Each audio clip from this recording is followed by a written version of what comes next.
Electronic mini কুকারটা order করেছিলাম, কীরকম পেলাম আর কীরকম হলো সেটাই আজকে আপনাদেরকে জানাবো। আগে জানুন তারপরে অর্ডার করুন।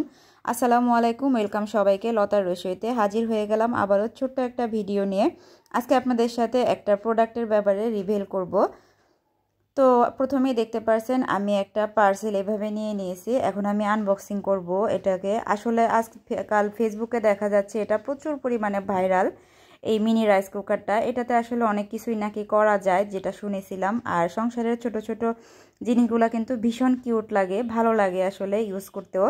তো ওইটা দেখে আসলে আমি দুইটা ইলেকট্রনিক মিনি রাইস কুকার যেটা আর কি অর্ডার করে দিয়েছিলাম। এটা হচ্ছে 1.9 লিটার।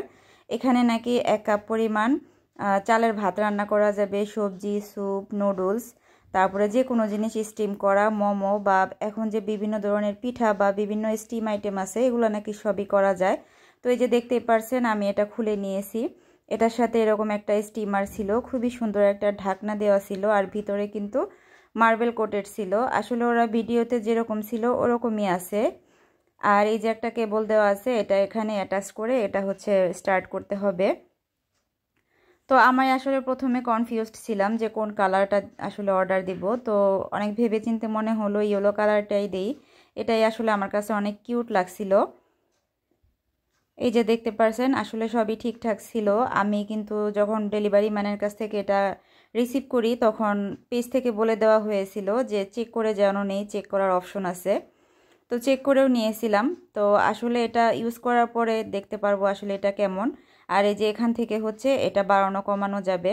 আর এই যে অপটিমার্ট নামের একটা ফেসবুক পেজ থেকে আমি এটাকে অর্ডার করেছিলাম। তো এখন এটা হচ্ছে ট্রাই করার পালা, এটা আসলে কতটা কার্যকরী।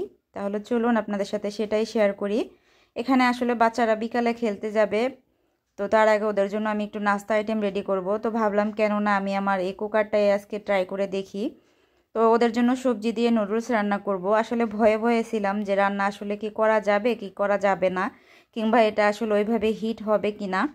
তো আমি আসলে বলতে পারেন একরকম সারপ্রাইজড হয়ে গিয়েছি। এটা এত সুন্দর মানে হিট হচ্ছিল, একদম চুলার মতো রান্না হচ্ছিল। আমার কিন্তু ভীষণ ভালো লাগছিল, কারণ একটা জিনিস অর্ডার করে যদি মন মতো পাওয়া যায় তাহলে কিন্তু ভীষণ ভালো লাগে। তাছাড়া এটাতে আমি স্যুপ রান্না করে খেয়েছি, ভাত রান্না করা যায়, অল্প একটু পোলাও, বিরিয়ানি, খিচুড়ি, আমার মনে হয় এটাতে অল্প একটু মাংসও রান্না করা যাবে। আর এই যে দেখতে পারছেন আমার কিন্তু নুডলসটা রান্না করা একদম শেষ। আর এটা একদম চুলার মতোই হয়েছিল, ভীষণ মজারও হয়েছিল খেতে। এই যে সার্ভ করে নিয়েছি, দেখতেই পারছেন খুবই অল্প সময়ে ঝটপট করে নিতে পারবেন। আর একটা টিপস এই ক্ষেত্রে আপনাদেরকে দিতে চাই, আপনারা এই মিনি কুকারটা অর্ডার করলে স্টিমারটা অবশ্যই স্টিলের নেবেন, কারণ যেটা হচ্ছে একটু প্লাস্টিকের মতো দেখা যায়, আমি অনেকেই দেখেছি এটা হচ্ছে হিট লাগার কারণে অনেক সময় গলে যায়। তো স্টিলেরটাই হচ্ছে বেস্ট হবে। তো আমি একটু খেয়ে দেখছিলাম আসলে এটার টেস্টটা কেমন হয়। আলহামদুলিল্লাহ ভীষণ মজার হয়েছিল টেস্টটা, একদম আমরা চুলায় রান্না করলে যেরকম হয় ওরকম। যারা বিভিন্ন জায়গায় ট্যুরে যান কিংবা ছোট বাচ্চা আছে তাদের জন্য বলবো এটা আমি একদম বেস্ট। আর যারা ডায়েট করেন স্যুপ কিংবা যে কোনো নাস্তা রেডি করতে পারবেন এটাতে। এখন আসেন বলে দেই এটা কিভাবে আপনারা ওয়াশ করবেন। রান্না শেষ করে শুধুমাত্র ভিতরের অংশটাতেই আপনারা পানি দিয়ে ওয়াশ করবেন। বাইরের এই যে কেবল লাগানোর এই জায়গাটা, নিচের জায়গাটা, কিংবা যেখানে সুইচ দিয়ে আপনি অন অফ করবেন, এই 3টা জায়গায় যেন পানি না প্রবেশ করে, এই জিনিসটা খেয়াল রাখবেন। ওয়াশ করার পরে এরকম টিস্যু দিয়ে একটু সুন্দর করে মুছে রাখবেন, অনেক দিন পর্যন্ত ব্যবহার করতে পারবেন। আর এটা কিন্তু অনেকটাই মিনি সাইজ, খুব বেশি বড় না, তাই এটা জেনে অর্ডার করবেন। দেখা যাবে অর্ডার করবেন হাতে পেয়ে বললেন যে এত ছোট। তো সবাই ভালো থাকবেন, আল্লাহ হাফেজ।